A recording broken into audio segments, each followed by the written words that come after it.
You're welcome. So it's nice to meet you. Hi. I know that Any Day Now is loosely based on a true story, but how did you come up with the idea for the movie?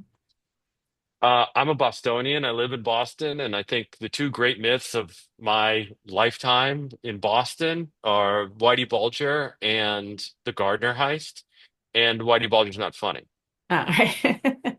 So how long did it take you to put it all together, script and everything?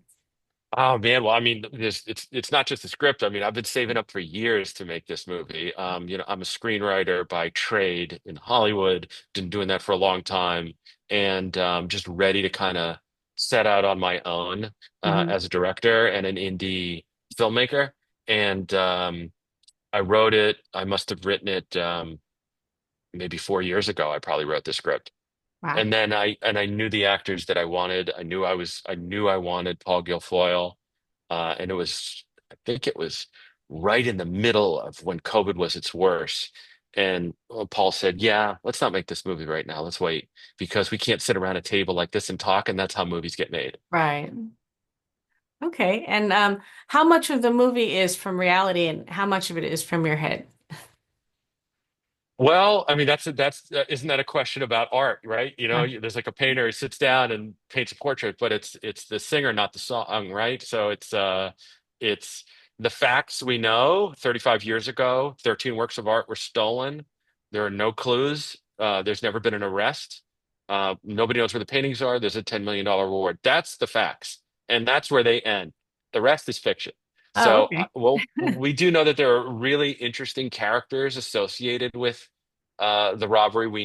I know really interesting characters in my life that live in Boston. And I just wanted to kind of bring the characters forward and put the heist kind of in the background. Like, it's more important. I'm interested in the heist, but as a genre, but I'm more interested in what these characters say to each other and what they decide to do based on this unusual thing that's happening around them. Right. It's the characters are great. They're really interesting and the actors work well together. I enjoyed it. I don't always enjoy every indie movie they send me or to people I interview, but I did enjoy this one. All Um, right, great. Thank I you. like the ending too. It was a nice ending. So many end up so sad or depressing or awful, and it was good. Not to give any spoilers away, but it wasn't blood and gore either, so that's a plus. So, can you tell us anything more about the casting of Taylor and Paul? Yeah, so Paul was like I said, I had Paul in mind the whole time. Paul was the one, and when he was ready, I was ready. Because I wanted someone who could do um what the character is doing, which is something very difficult to do as an actor, which is to do two things simultaneously. Plenty of actors can do one thing and then another thing, but Paul can do two things at the same time. And his job was to both get this kid to do what he wanted, and at the same time, he kind of likes the kid, so he wants to make the kid's life better. And you genuinely believe it, and it's not a manipulation. So both are true at the same time. I challenge anybody to find a lot of actors that can do that. Right. I mean, So he's Paul, charming and persuasive, and yet he also has a little bit of menace in there. that's right. Yeah, and it was just my job was just to help him regulate how much menace and how little menace, and we would just play with that line all the time. So that was Paul, and it was Taylor. I found Taylor because I was looking for somebody who was, he's almost cool. If he could just get his act together, if he could just do things just a little bit different in another little push, he could get over that cool line. And Taylor himself is a very cool kid, but he was able to play that line. And I saw him in a film uh, called The Wheel, I think, that someone recommended to me, and I saw him play that line. And okay, I said, okay, I'm going to put these two together. And they have two very different styles as actors, which I didn't know at the time, but that also wound up being really beneficial. Oh, cool. That's great.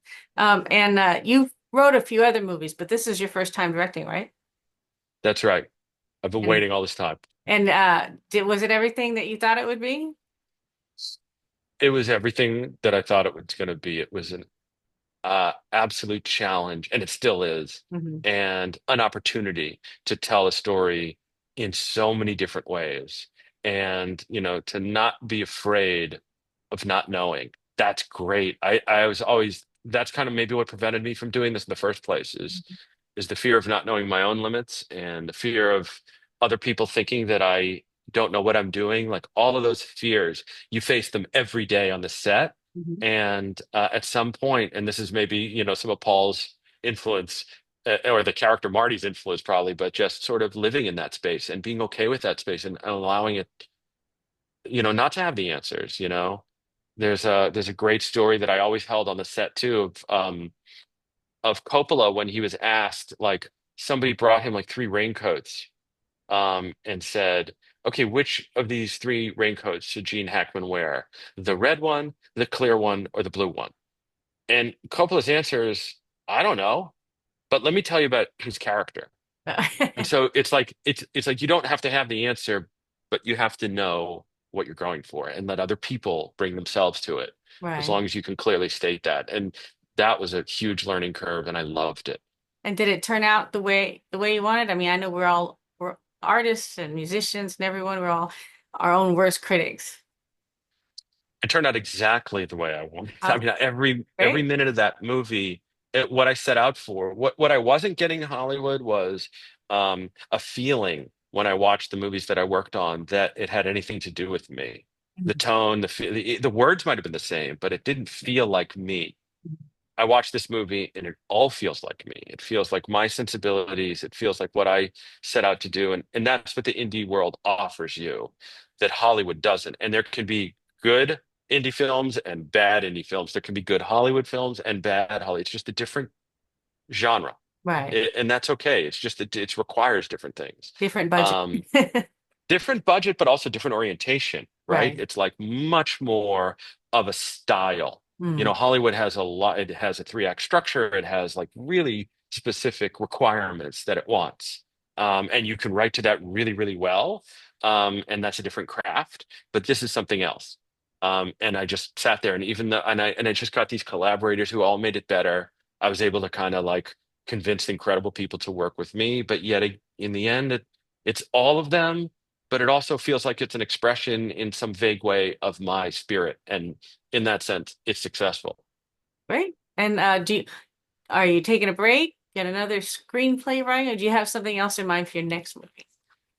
I do have something in mind for my next movie. I'm not going to say what it is, Right. but what it turns out is that I made a movie at the very moment that the film industry collapsed, which is exciting because that means I could compete with the big ones because they don't know how to get a movie out into the world. So the last 6 months has been working in a creative way to try to get this movie out. So we're going to launch the film for a limited time on online and in a couple theaters on March 17th, and we are doing a multi-phased social media and traditional media, but basically we have this marketing rollout.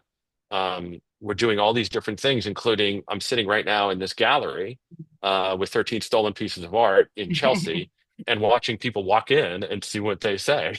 And we're also, we're pushing out. I teamed up with some Madison Avenue executives and creative types who are excited about trying to take this film on basically Mm. as a campaign. And we have all of these different ads that are going Great. to start coming out. So we're going to try to push and try things out. So we're going to put it out for a little bit on March 21st, and then we're going to pull it back.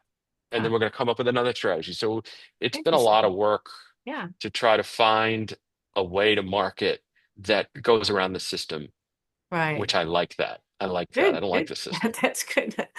All right. Well, I have another place to go, but I was really great talking Go. to you. No, it was really great talking to Thank you. you. And I'll cross the pages Likewise. for the movie, but I don't think it needs any help. Thank you. We all need help, but thank you. Thank you. Bye bye.